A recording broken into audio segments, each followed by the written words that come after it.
Los desastres son una realidad casi cotidiana en el mundo en que vivimos. En las 2 últimas décadas, más de 1,5 millones de personas han fallecido a causa de los desastres, 184 personas al día. Desastres que también representan un freno importante al desarrollo, provocando pérdidas económicas por $90,000 millones anuales. Unas cifras en aumento constante, ya que los desastres ocurren cada vez con más fuerza, mayor frecuencia y con consecuencias más dramáticas, hasta convertirse en una verdadera bomba de tiempo para los países más pobres. Es el caso de la región andina, donde millones de personas conviven diariamente con el riesgo. Pero, ¿por qué ocurren los desastres? Contrariamente a la creencia, la mayoría no son cosa del destino, ni son una fatalidad, ni siquiera son desastres naturales, son desastres anunciados.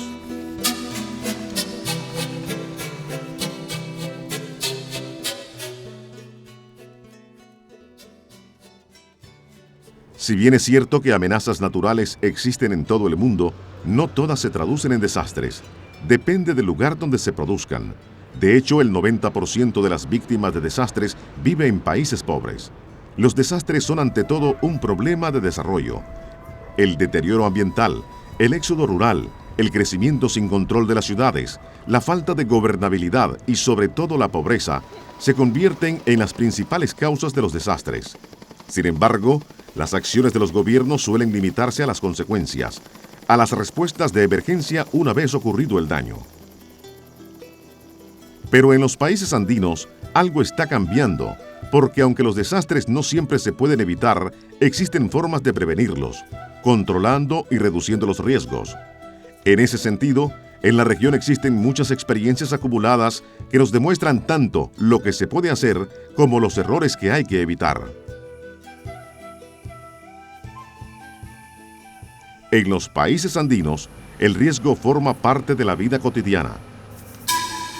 Saber convivir con él o no puede significar la diferencia entre la vida y la muerte.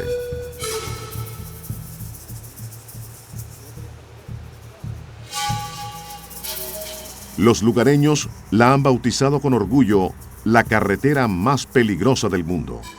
En su extremo, cruzando las yungas bolivianas, se encuentra el poblado de Chima Yaucata, que en lengua aymara significa lugar castigado. Pueblo minero, gente dura acostumbrada a convivir con el peligro fuera y dentro de la mina.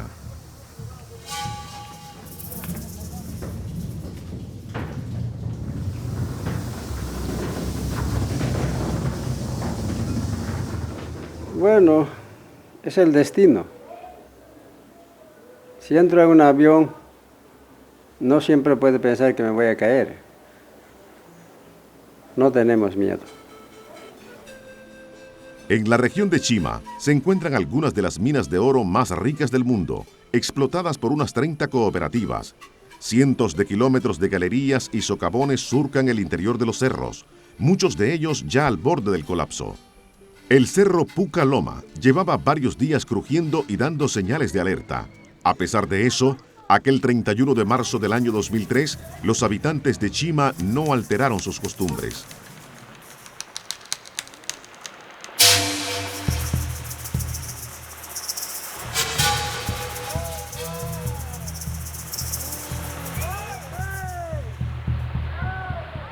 Minutos después, ya nada sería igual.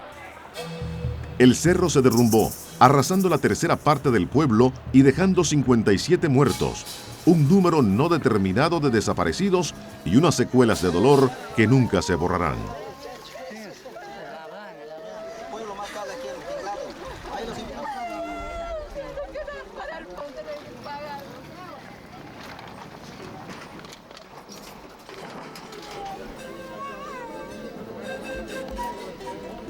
Dos años después de la tragedia, la vida continúa en Chima. La gente que lo perdió todo, cansada de esperar soluciones que nunca llegaron y urgida por la supervivencia cotidiana, regresó a vivir casi al mismo lugar. ¿Por qué vivimos bajo el cerro nuevamente? Sí, tenemos miedo. Yo tengo miedo, vivo aquí. ¿Por qué vivo? Porque no he podido vivir en la carpa. He vivido 2 años en la carpa. Cuando llueve, no duermo. Mis guaguas igual agarrados sentados tenemos que estar mirando el cerro y el río aumenta. El cerro también, ni así no nos hace caso. Ven las autoridades que sufrimos la realidad aquí. La realidad de Chima es compleja y contradictoria. Oro y pobreza. Aquí son muchos los intereses en juego y mucha la falta de diálogo y coordinación entre autoridades civiles, cooperativas mineras, organismos de ayuda y pobladores del lugar. Y es que los desastres también son fruto de múltiples incomunicaciones. La única forma que podemos dar solución a esto es unirnos todos y sacar conclusiones y prever los riesgos. De no ser así, estamos ante un peligro eminente, ¿no? de un nuevo deslizamiento.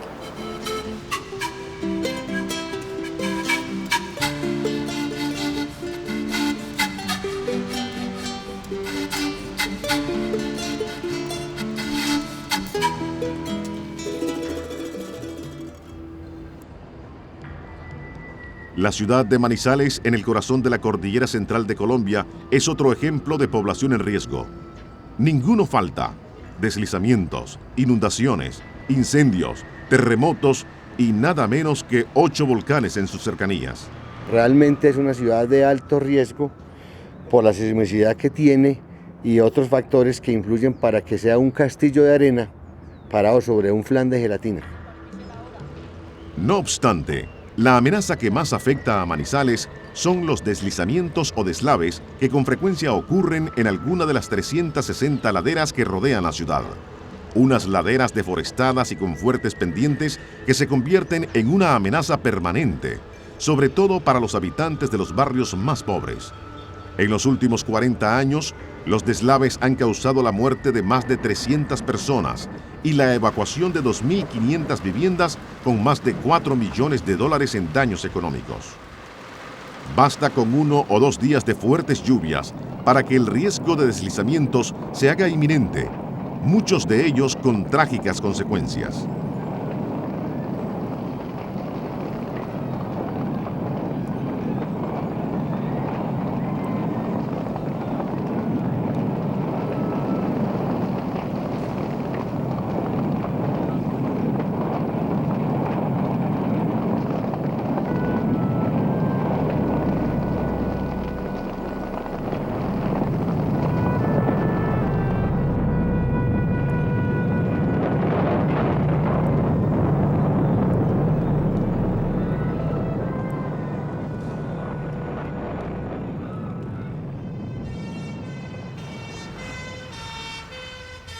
Pero las acciones de emergencia no bastan. Para reducir los desastres hay que actuar sobre sus causas. Con esa intención, la Municipalidad de Manizales impulsa una iniciativa original, Guardianas de la Ladera. Es un programa muy sencillo en el cual mujeres cabeza de familia que no tenían empleo se encargan de cuidar las laderas de la ciudad. Pero paralelamente con eso, ellas han asumido un papel diferente, que es de cuidar la vida de sus comunidades, de evitar que se asienten o que vivan en lugares que son de alto riesgo y por el otro lado de demostrarle a la comunidad que tienen que mantener la ciudad en buen estado cuidando estas laderas para evitar que ocurran desastres.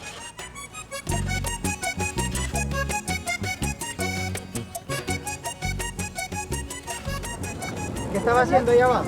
Limpiando la recámara que estaba llena de basura, escombros, piedras, zapatos, de todo. Se tapa eso y no hay por dónde pasar el agua, entonces el agua sale y se puede haber un derrumbe. Se ha evitado mucho derrumbe, mucho desastre y mucha incertidumbre como ¿por qué pasó lo que pasó? Era ahora en marzo hace 2 años, porque no estaban concientizados de lo que se podía hacer, del trabajo.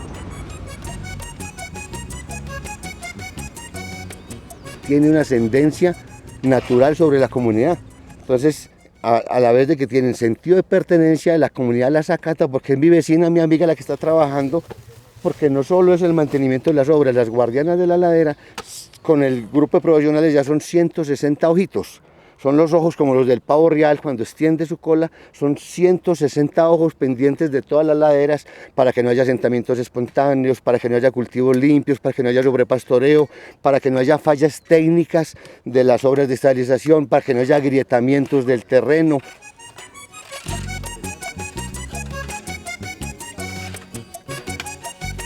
pero lo queremos mucho, amamos mucho el trabajo, porque verdaderamente estas canales hay que quererlas mucho como que si fueran unos bebés para nosotros y nosotras las mamás de ellas, para poder, por medio de eso, nosotros salvamos vidas, salvamos viviendas, porque entonces ya el agua tiene por dónde fluir.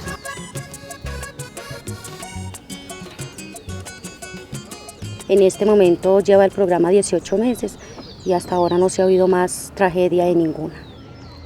No se puede concebir el desarrollo sin la gestión del riesgo y siempre lo hemos mencionado. Aquí en Manizales gobernar es anticiparse y anticiparse es entender que el riesgo es algo que vivimos diariamente y que tenemos que pensar en él para convivir y para mejorar la calidad de vida de los habitantes.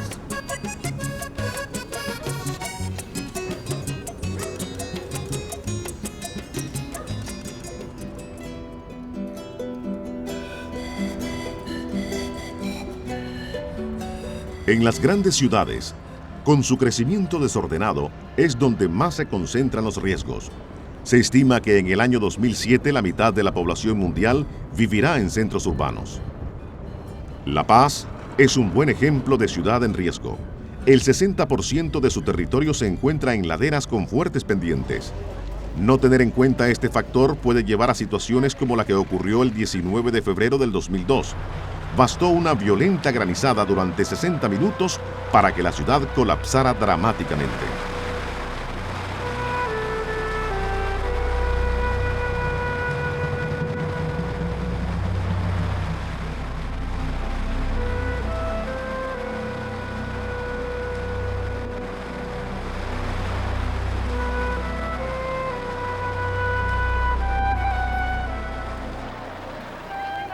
De manera dramáticamente práctica, cuando la ciudad se nos vino abajo el año 2002, constatamos que en la inversión histórica habían años en los que había cero de inversión en prevención y solamente gasto ya con motivo de la producción de los riesgos, con motivo de los deslizamientos, de las víctimas y de los desastres. A raíz de esta traumática experiencia, la Alcaldía de La Paz se ha convertido en un modelo de reducción de desastres. Está dedicando importantes inversiones en infraestructuras de protección, pero sobre todo está considerando la gestión de riesgos como parte integrante de la planificación urbana y de la seguridad ciudadana. Comunidades como las nuestras en América Latina están en este momento preocupadas por el tema de inseguridad ciudadana a partir de la extensión del fenómeno delictivo. Pero yo creo que la prevención de riesgos es fundamental en una visión mucho más integral, mucho más democrática, mucho más comunitaria de seguridad ciudadana.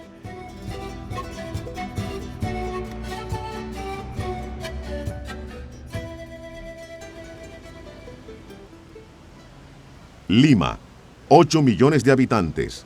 Como todas las capitales de Latinoamérica, también cuenta con una enorme población marginal que no deja de crecer y que se termina hacinando en los lugares más inhóspitos y peligrosos. Huaycán es uno de estos lugares. Su nombre significa sitio de deslaves, pero su historia es ejemplar. Fue fundado en 1984, fruto de una ocupación de terrenos baldíos coordinada entre la Municipalidad de Lima y un grupo de pobladores de áreas marginales. El objetivo era impulsar un programa de habilitación urbana planificado en una zona de alto riesgo. Todo empezó de la mejor manera. Se dejan los cauces libres, se empieza a trabajar el tema de la forestación de las laderas, o sea, una serie de elementos que era en ese momento el reducir riesgos, ¿no? O sea, ir construyendo una ciudad armónica con el territorio que había. Y así se hizo, mientras estaba organizado la población, muy fuertemente organizada, mientras habían técnicos muy comprometidos, y mientras habían y eran tomadores de decisión quienes estaban comprometidos con el proyecto. En aquel tiempo, Huaycán fue todo un modelo de organización comunitaria y de planificación urbana. De 1984 hasta el 90, Huaycán mantuvo en alto una tradición comunitaria al 100%, pero del 90 para adelante, las nuevas autoridades que regentaban el programa municipal de habilitación urbana en Huaycán cambiaron todas las formas de trabajo y sobre todo cambiaron el espíritu del trabajo en la comunidad. y eso hizo que las nuevas zonas que están ubicadas en las partes altas no sientan como sienten las zonas que están ubicadas en las partes bajas el sentido de la organización comunal. Hoy son 150.000 los habitantes de Huaycán. Cada día llegan más familias, todas por las mismas razones. La necesidad nos obliga a vivir en el cerro, esa es la razón. Es peligroso, mira, usted cómo está viendo todo, eso es peligroso. ¿No tienen miedo? No da miedo, pero ¿qué hacemos? No tenemos, pues, esa es la razón. ¿Por qué hemos tomado en este lugar? Porque no tenemos en otro sitio. Ahora, si tuviéramos dinero, compraríamos otros lugares donde hay más pampas que cuestan dinero. Aquí, como en todas partes, las únicas zonas asequibles para la población sin recursos son también las más inseguras y las más desprotegidas por las autoridades.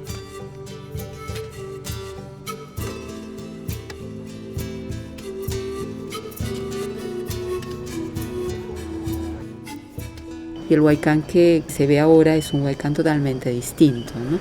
Ya no hay normas, no hay acompañamiento técnico, no hay compromiso de la alcaldía.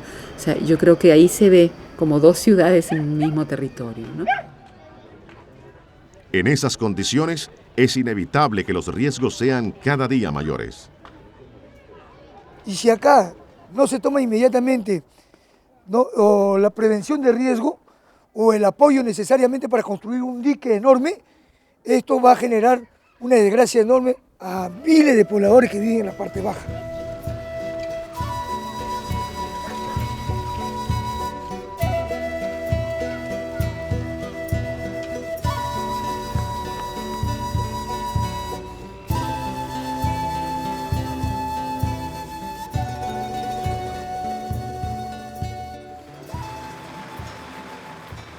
Las causas de los desastres casi siempre son las mismas. En diciembre de 1999 le tocó a Venezuela.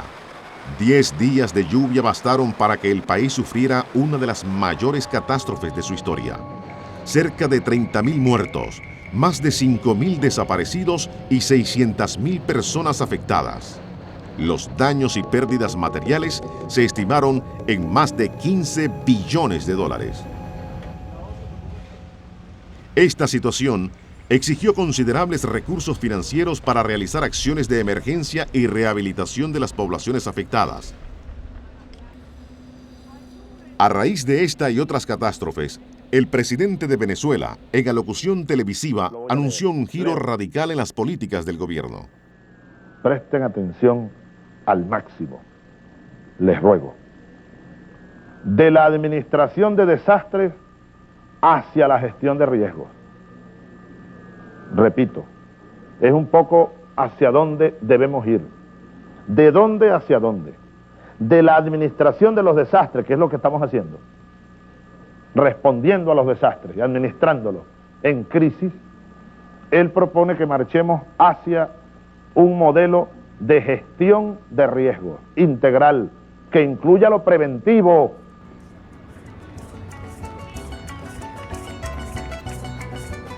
Y lo preventivo empieza por crear condiciones de vida más seguras para la población más vulnerable. El barrio Catuche en Caracas fue muy duramente golpeado por el desastre de 1999. 12 personas murieron y más de 600 viviendas fueron destruidas. 5 años después, las secuelas aún son visibles. Pero a raíz del desastre, algo cambió en el barrio Catuche. 400 familias damnificadas decidieron quedarse y organizarse alrededor de una asociación comunitaria para construir nuevas viviendas, integrando la gestión de riesgos como preocupación central. Para ello, establecieron un convenio de colaboración con el gobierno, pero manteniendo siempre su autonomía. Tenemos conformada la figura de Consorcio Social Catuche para la ejecución de la administración delegada. Pues nosotros manejamos la chequera, como dice. El gobierno da financiamiento al consorcio, quien se responsabiliza de diseñar, administrar y dirigir la ejecución de todas las obras de desarrollo. Viviendas para alojar a 200 familias damnificadas están en construcción y otras tantas previstas en un futuro inmediato. La experiencia de Catuche es un ejemplo de la importancia que tiene la participación ciudadana tanto en el desarrollo como en la gestión de riesgos. También representa una manera novedosa de relacionarse con la administración pública, siendo la comunidad protagonista de su proceso y responsable de su seguridad. La organización y la participación de la comunidad es muy importante, es básico. Realmente sin esto no se logran objetivos comunes. Y se logra precisamente con una organización que sea muy pluralista, que no tenga lineamientos partidistas, pues, sino que se logra construir el espacio donde todos los habitantes convergen, dirimen sus diferencias, sus inquietudes, pero el propósito es uno solo, pues, el mejorar su entorno, el mejorar su comunidad, el de crecer, pues, el de fortalecerse.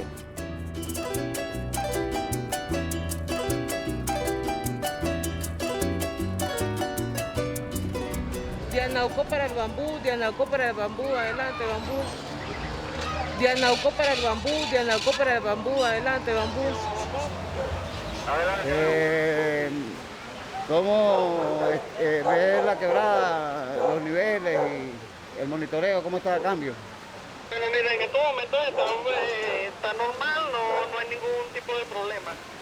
Ok, recibido. El comité de alerta temprana son más o menos como 3 personas de cada sector que cuando durante la lluvia hacemos un recorrido. Estamos constantemente haciendo recorrido para ver el volumen de la quebrada. Entonces, y también nos comunicamos por radio. Si vemos que el volumen está amenazando, que ya está muy alto, entonces tocamos la sirena para que la gente evacúe el sector. Otro ejemplo de prevención comunitaria lo encontramos en el barrio Anauco de Caracas, donde las inundaciones reiteradas han llevado a la población a organizarse por iniciativa propia, en un comité de alerta temprana. La primera alarma la compraron con la recaudación de una rifa. Ese esfuerzo les ha hecho más conscientes y orgullosos de su papel en la comunidad. Bueno, siempre se dice que nosotros los que habitamos en los sectores que están a los márgenes de los ríos somos los culpables de las inundaciones. Al contrario, nosotros fuimos los escudos humanos que evitamos que el agua se desplazara hasta la ciudad formal y ocasionara mayores daños. Aprendimos a vivir con el riesgo y además no vivimos acá porque queremos, sino una respuesta que dimos a la mala planificación de vivienda de todos los gobiernos que han transcurrido. No vivimos aquí porque queremos, sino porque por la misma necesidad que nos obligó a ser constructores de nuestras casas.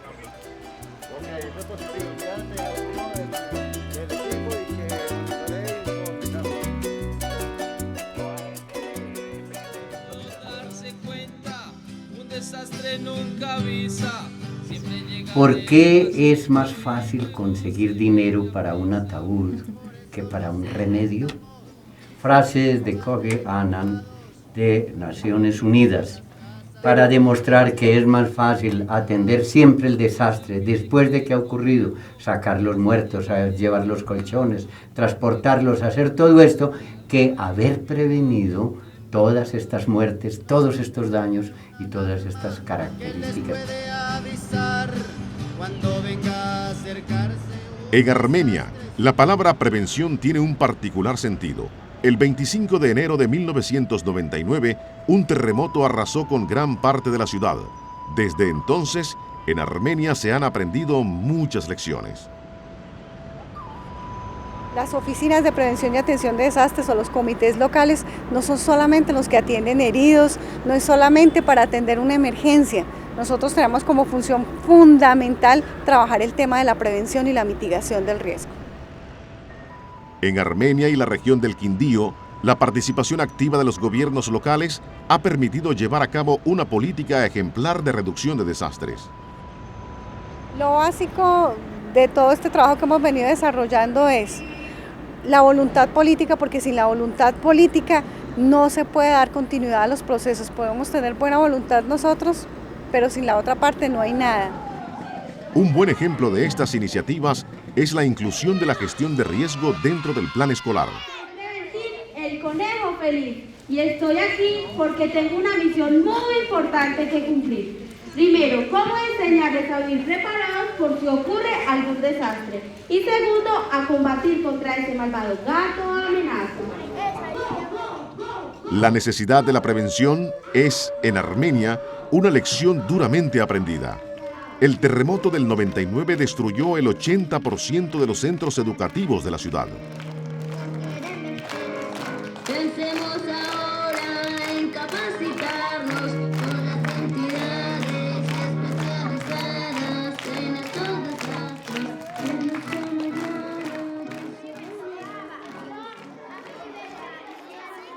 Trabajar con niños es la mejor prevención para el futuro.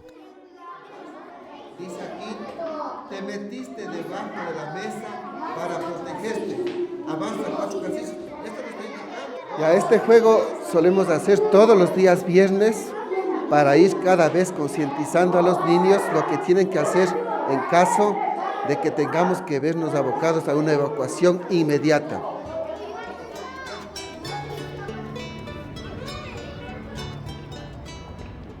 La ciudad de Baños, en Ecuador, también tiene sobradas razones para preocuparse de prevención. Se encuentra al pie del volcán Tungurahua, de más de 5.000 metros. A finales de 1999, la población tuvo que ser desalojada durante 3 meses por riesgo de irrupción inminente del volcán. En Ecuador, 4 millones de personas, el tercio de la población, viven bajo la amenaza potencial de alguno de los 8 volcanes que permanecen activos.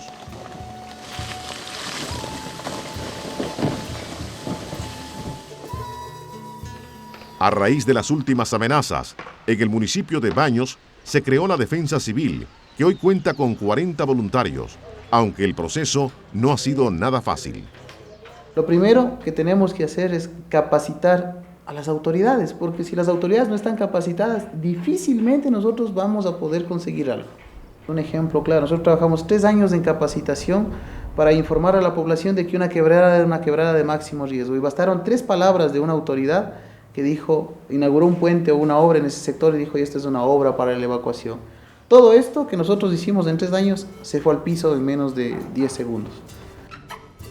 A veces nosotros pensamos que la tarea está concluida, que ya hemos capacitado a todos y nos damos cuenta, al regresar a mirar atrás nuevamente, nos damos cuenta de que no es verdad.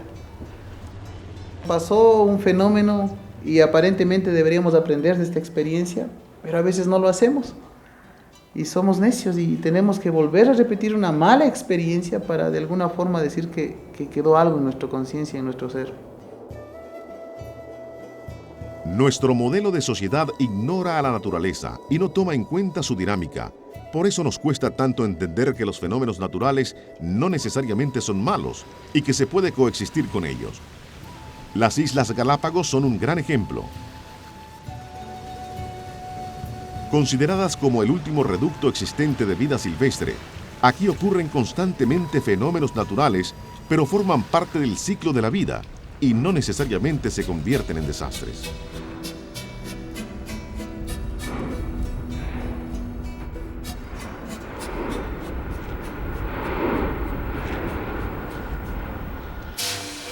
Los desastres son los que provoca el ser humano, sembrando el riesgo hasta en los últimos rincones del planeta, amenazando el equilibrio de la naturaleza y por consiguiente convirtiendo nuestro entorno en un lugar cada vez más vulnerable.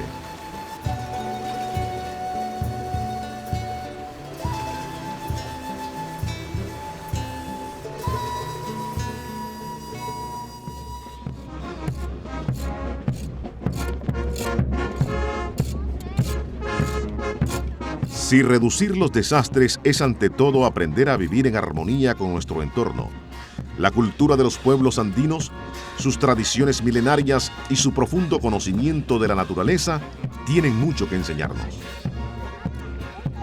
En el altiplano boliviano, los Suca Coyus son un gran ejemplo de esa sabiduría.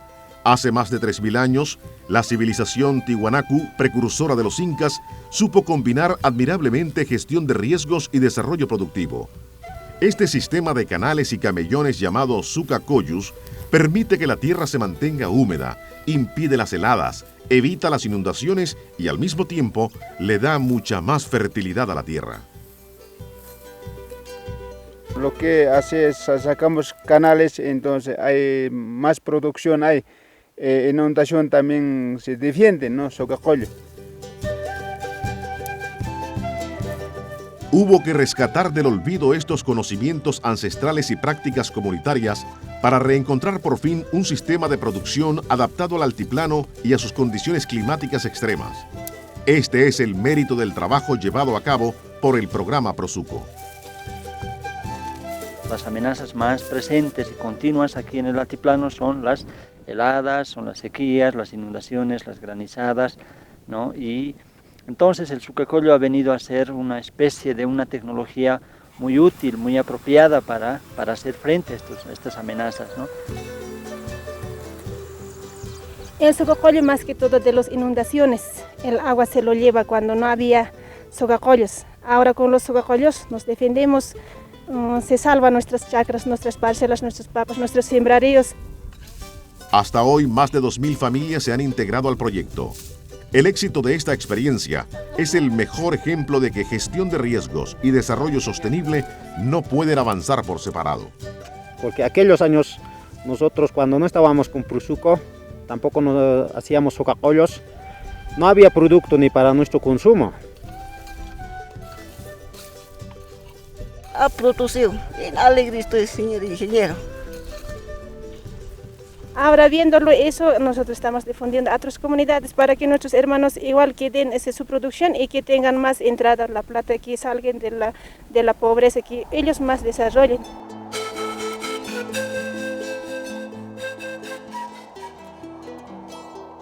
Un desarrollo sostenible en armonía con su entorno es la mejor forma de reducir los desastres, porque los desastres no son naturales. Son parte de nuestra cultura y de nuestro modelo de desarrollo, basado en la depredación y la hostilidad con el medio ambiente. La sabiduría popular dice que Dios perdona, el hombre a veces, pero la naturaleza nunca. Por eso hablamos de desastres anunciados y por eso decimos que evitarlos depende en gran parte de nuestra voluntad y de las políticas implementadas por nuestros gobiernos.